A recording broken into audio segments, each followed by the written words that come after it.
The Mazda 3 remains an understated and mature family hatchback that has always lacked the kind of big promotional push applied to the Ford Focus, whose basic underpinnings it shares. Over the years since its launch in 2003, it's had a series of useful tweaks to ensure that, as a design, it remains today as relevant as it's ever been. An oft-forgotten but very wise choice in its market sector.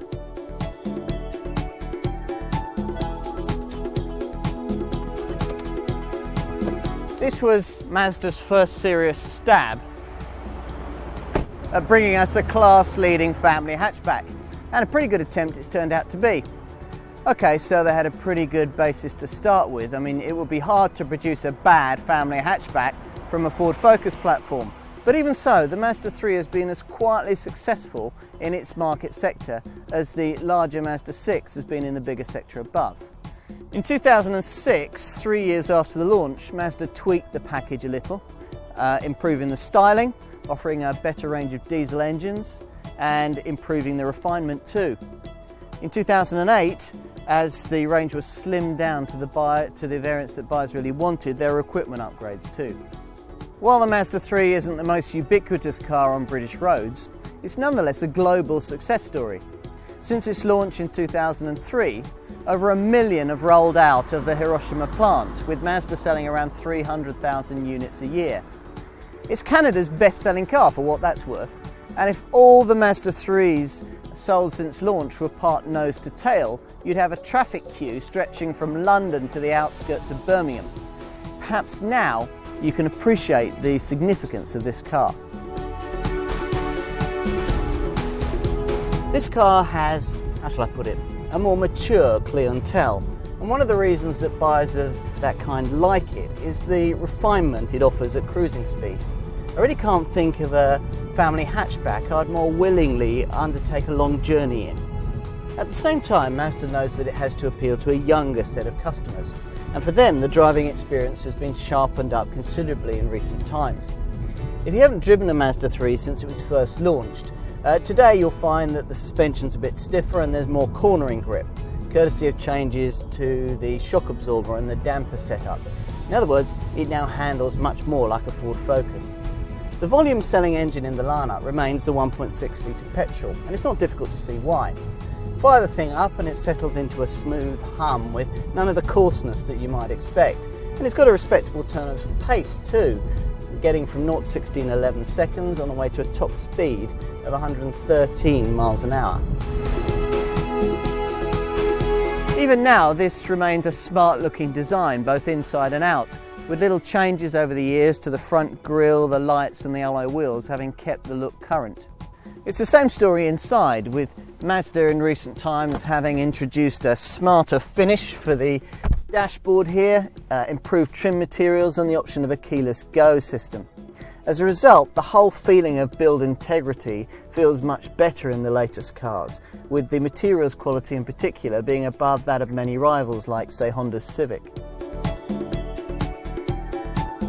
Prices lie in the usual £11,500 to £19,500 bracket that you'd expect to pay for this class of car, with obvious rivals being the Ford Focus, the Vauxhall Astra, Toyota's Auris and Peugeot 308.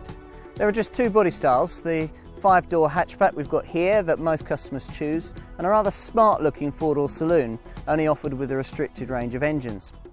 Those in search of petrol power have 1.4 and 150 brake horsepower 2-litre options that have both benefited from valve timing changes to make them more responsive, tweaks that were denied the 1.6 litre petrol unit that sits between those two.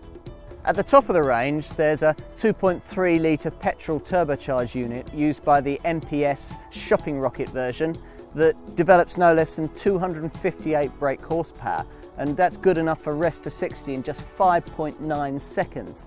You can order it with an extra cost sports aero kit, but I get it without, creating a real wolf in sheep's clothing. And diesels? Well, initially provision of these was a Mazda 3 Achilles heel, but latterly Mazda had pulled up its socks and bought us a wider range, including an unremarkable 107 brake horsepower 1.6 litre unit and an altogether feistier 147 brake horsepower 2 litre.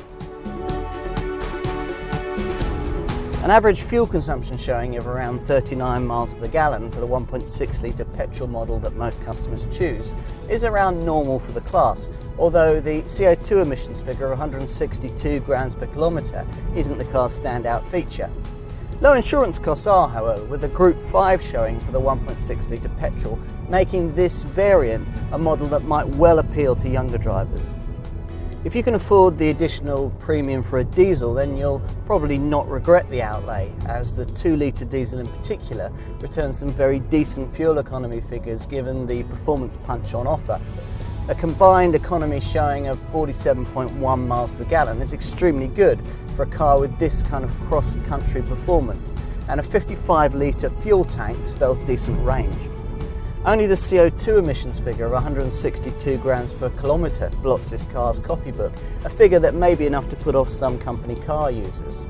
They could turn to the 1.6 litre diesel though, which returns 58.9 miles to the gallon, excellent, and a pretty decent CO2 emissions figure of 128 grams per kilometre. Though a great global seller, the Mazda 3 remains in the UK something of an underachiever. Mind you, that's no reason for not putting it pretty high in your family hatchback shopping list, however. This is, after all, a very mature and self-assured proposition. A good all-rounder, it doesn't grab the headlines, yet the overall impression is of a quality, eminently viable car.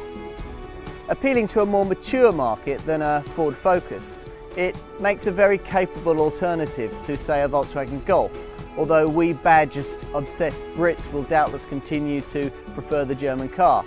Drive the two back to back, however, and you may well feel that in this case, following the crowd isn't necessarily the smartest choice.